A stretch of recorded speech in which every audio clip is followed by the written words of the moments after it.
South Africa's economy is bleeding, and Transnet is holding the knife. Ports are jammed, trains have stopped, and businesses are drowning in delays. But while the country suffers, leadership stays silent.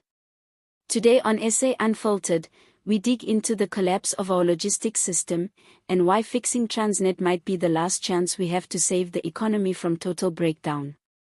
South Africa doesn't have a shipping problem, it has a Transnet problem. And it's not just holding up cargo. It's holding the entire economy hostage. While global markets move at lightning speed, South Africa's ports are stuck in a slow, crumbling mess of inefficiency, mismanagement, and outright sabotage. The world is moving forward. We're stuck waiting for containers that never come, locomotives that don't run, and leadership that's never accountable.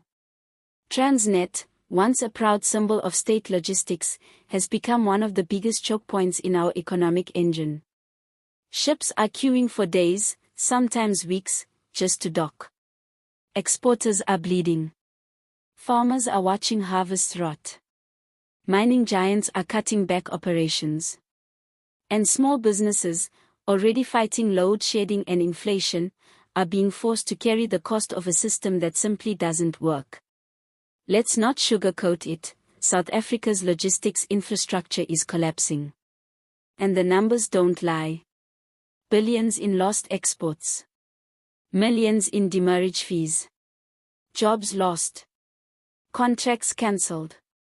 International partners walking away. And while the private sector begs to step in, the state drags its feet, trapped in red tape, political interference, and a refusal to admit that Transnet can no longer do the job alone. And yet, despite the clear evidence, there's still denial at the top. Empty statements about recovery plans. Delayed reforms. And the same tired excuses we've heard for over a decade. Legacy issues. Sabotage. Skilled worker shortages. But the truth is, this is the cost of cadre deployment.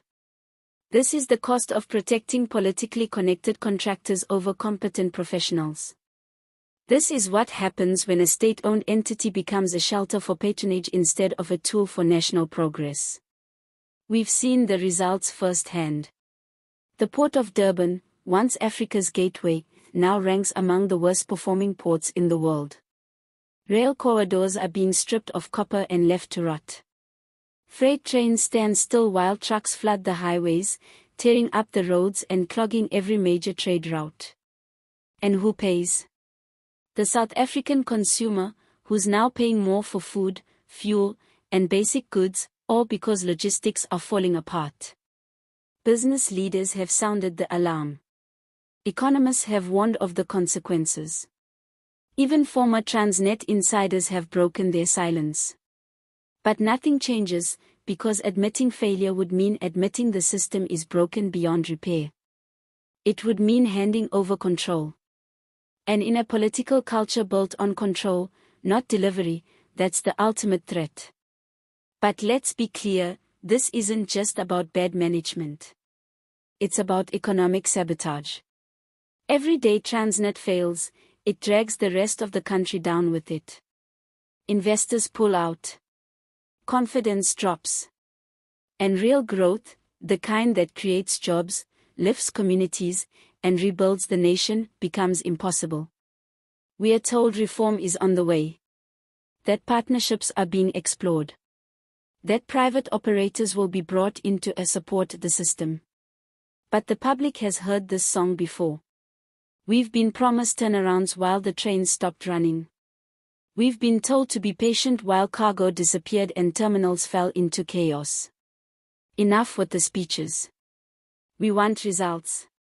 Here's the hard truth, South Africa can't grow without a working logistics system. You can't export what you can ship. You can't create value if your supply chains are broken. And you can't build investor confidence if your own government won't fix the one institution that moves your economy. The solution isn't complicated, it's just politically inconvenient. Open up Transnet to genuine private sector partnerships. Not the kind that enrich a few insiders, but the kind that bring in expertise, technology, and accountability. Cut the dead weight at the top. End political interference. Invest in infrastructure. And above all, treat logistics as a national emergency, not just another PR opportunity. But none of this will happen unless the public keeps the pressure on.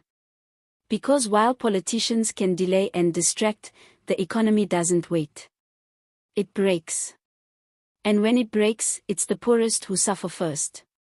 South Africans have every right to be angry. Every right to demand better. Because we've paid for this system, through taxes, through losses, through sacrifice. And what we've gotten in return is a state entity that's collapsing in real time while everyone in charge pretends it's business as usual. This is not business as usual.